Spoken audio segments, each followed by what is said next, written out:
Hello, everyone, and welcome to Steno 24/7.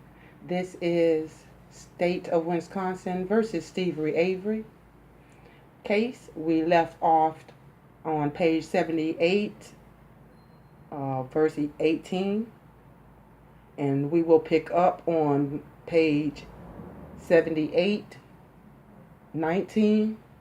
This is Mr. Kratz speaking. He is still delivering his opening statement. So, with all of that said, ready to write? Let's begin. Mr. Kratz.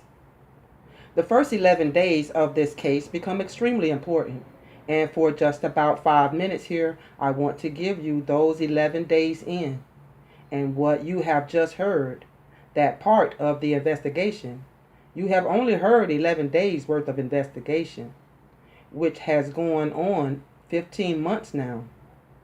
But the first 11 days are important, and I want to just run through those for you. Miss Halbach is killed on the 31st of October at the Stephen Avery salvage property sometime after 2:45 p.m. You are going to hear from a gentleman by the name of Tom Pierce, who is Teresa Halbach's business partner, that she doesn't show up for work on the 1st or 2nd. And on the 3rd, Teresa Halbach is reported missing to law enforcement authorities. That's when the missing persons investigation from a law enforcement standpoint begins. I think, if you will, as to the feelings of the Halbach family and friends, and how worried they are even on the 3rd. But on the 4th, you are going to hear from a witness named Ryan Hillegas, who helped coordinate the citizen search efforts. You are going to hear that there was something called cell tracking. We are going to hear a little bit about that. A cell phone actually is almost a transmitting device, and it pings or beeps, if you will, off of cell towers all over the state whenever you carry it in your pocket, whether it's on or not. You are going to hear evidence about attempts to find Teresa's cell phone. If we find her cell phone, we can find Teresa. We also looked at those early stages for whether or not she used any of her credit cards. Where is Teresa Halbach? We tried to find that out.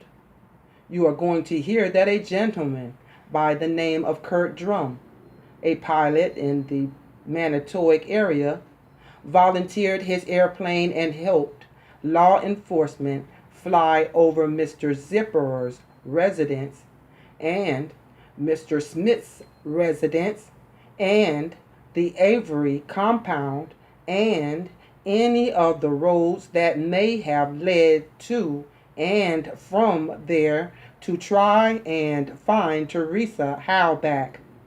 On the 5th, we know that Teresa's vehicle was found at the Avery salvage property.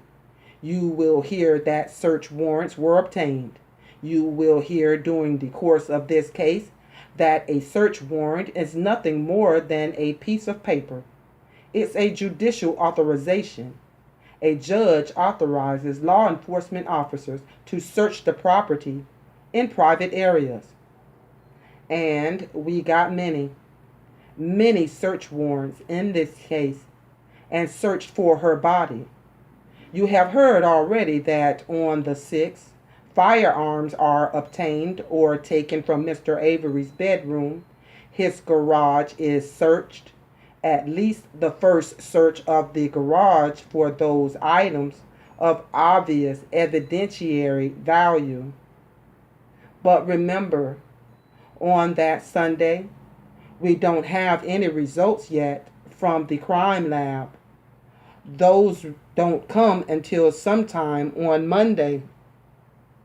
when the crime lab determines that both male and female blood is located in the SUV.